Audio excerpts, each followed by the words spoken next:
Hi everybody and welcome to another video on my channel. In this video I'm going to give you one great drill that's going to help you stop swaying in the golf swing, create a little bit more rotation and have a bit more of a centre line, which is going to therefore help you have more control of the low point of the swing and therefore have a more predictable strike. Sway, what is swaying? Well, I've had a few sessions this week and this is why I thought I'd share it, in which I had students that were swaying the mass of the body aggressively over, struggling with keeping too far back on the right side and therefore struggling to get through the golf ball. When we sway, we also lack rotation. Any lateral movement is stopping the ability to rotate. So we can also find that when we sway, this imaginary centre line that runs down the spine has actually shifted. You know, it could be 5-6 inches to the right side of the ball, and therefore unless you can manage to get that weight back in time, you're going to hit the ground first. And this is where we start seeing players struggling with tops, bats, just overall inconsistency with the strike. So the drill's pretty straightforward, and I've had success with this week, and this is why I thought I'd share it. I got the students to first off start with a little baby tee, just to take the ground out of the equation. And then I basically forced them to feel like their knees and their feet were tied together. So they had the feet together and the knees together. And then we're going to make some half swings. Now half swings I was saying chest to chest height. And basically, now we are rotating around a fixed pivot point, okay?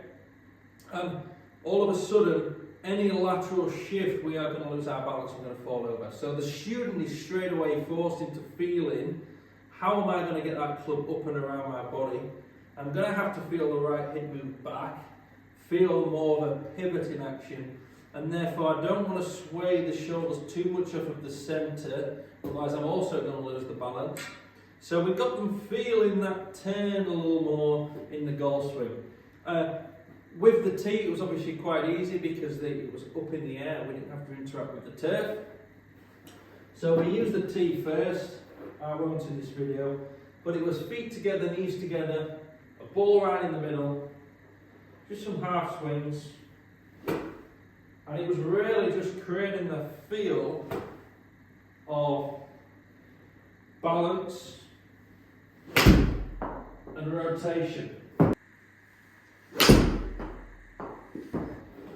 The great thing with this drill is the student could immediately feel the difference. It was uncomfortable. There was a total change in the thought process behind the shot because they couldn't just, you know, unconsciously shift the pressure over to the right hand side because they're going to lose the balance.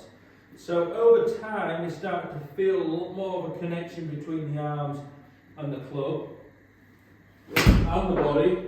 And they started to feel like they had a little bit more control of where the bottom of the swing was. So, great drill for you. Use a little tee, put the feet together, put the knees together, feel yourself in more of a rotary position, control that low point a little bit more. We also will start to see that on the way down, the pivot here is going to open the hips a little bit more, a little earlier. We're going to start to see the back and a little bit of the bum earlier as well. So keep that on some half swings, then you can slightly widen the stance gradually, but hoping that you start to feel the difference. Now remember, swaying can come not just from the hips, but you know, another student I had was swinging back and leading with the top half of the body this way. So they were very much getting the left side banked way too early, getting stuck in ahead of it and was trying to stand up and out of the posture. The feet together drill helped again. The object, imaginary object to the left ear, the feet together help this sensation of centre, extending the left side earlier. So hope that makes sense. Give it a go. If you struggle with swaying and hit the ground way before the ball, then give this a go and hopefully it helps you have a little bit more control of that low point. Any questions, leave them in the comments below. And if you like this and you'd like more content, similar content to help your game, then like and subscribe to this page.